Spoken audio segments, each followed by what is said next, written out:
Bienvenue dans la présentation du logiciel Discover-D. 3 thèmes sont disponibles. Le travail du désigneur, du clavier et de la souris.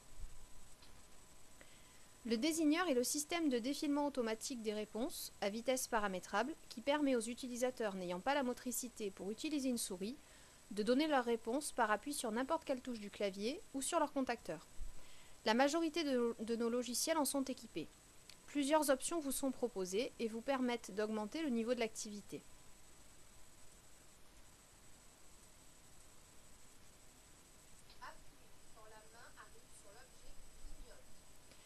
Ici, le but est d'appuyer sur le clavier ou sur le contacteur lorsque la main arrive sur un objet précis, celui qui clignote. La vitesse de défilement de la main est paramétrable. 5 vitesses sont disponibles.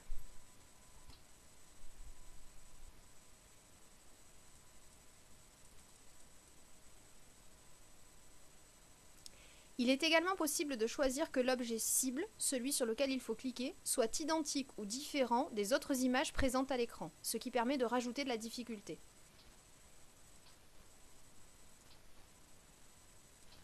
La partie clavier possède 2 blocs. Le premier vise à comprendre la liaison entre le clavier et l'écran au moyen de 3 exercices: animation, zoom et construction.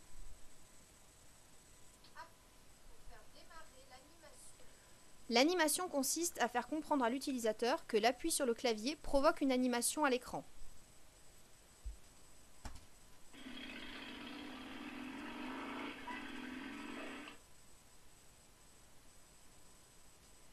Si l'utilisateur n'appuie pas, il ne se passera rien.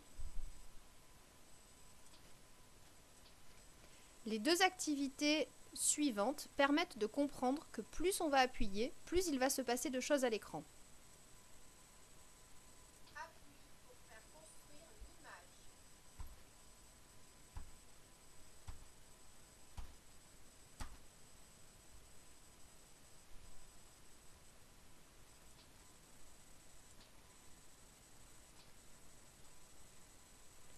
Le deuxième bloc, déplacement, permet d'apprendre à ne pas laisser le doigt appuyer trop longtemps sur la touche et à utiliser les flèches de déplacement du clavier. L'exercice stop consiste à faire avancer l'écureuil jusqu'au bout de l'écran au moyen de petits appuis successifs sur les touches. Appuie une fois après l'autre pour faire avancer Tilly et pense à t'arrêter quand le stop rouge apparaît. Attention, ne laisse pas ton doigt appuyer sur la touche.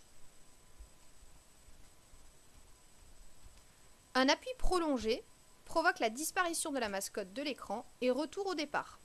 Il est possible de rajouter des obstacles.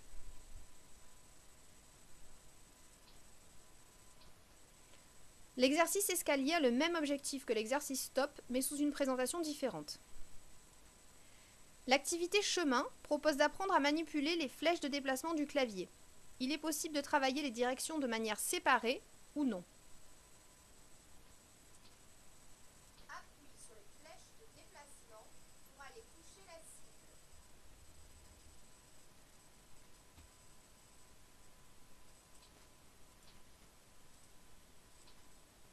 Appuie sur les flèches de déplacement pour aller toucher la cible.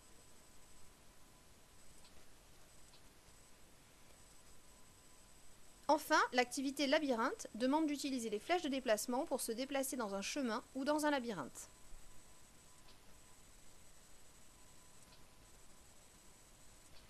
La partie souris comporte 5 activités. La première, suivi des mouvements, permet de comprendre la liaison entre l'écran et la souris. En bougeant ta souris, fais bouger les yeux.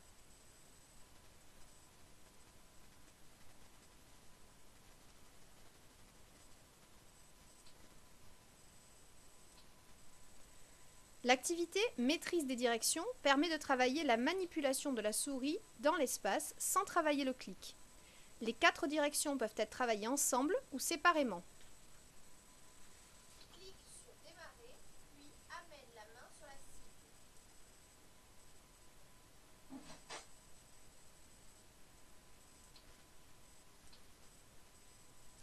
L'activité cible permet de travailler le clic sur des objets fixes ou mobiles.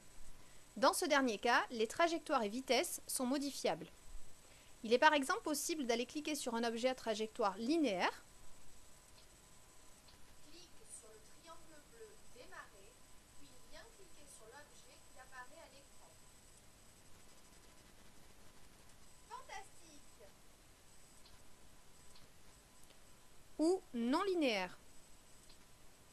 Clique sur le triangle bleu Démarrer, puis viens cliquer sur l'objet qui apparaît à l'écran. Fantastique! Il est également possible de régler la vitesse et la taille des objets.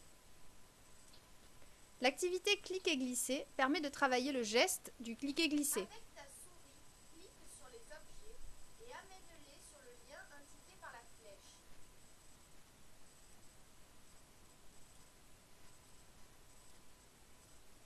Très bien. Les endroits où apparaît une petite main et clique. La dernière activité consiste à identifier les objets sur lesquels l'icône de la souris se transforme en petite main, ce qui signifie que cet objet est cliquable. Cette fonctionnalité est souvent présente dans les logiciels et dans la navigation Internet.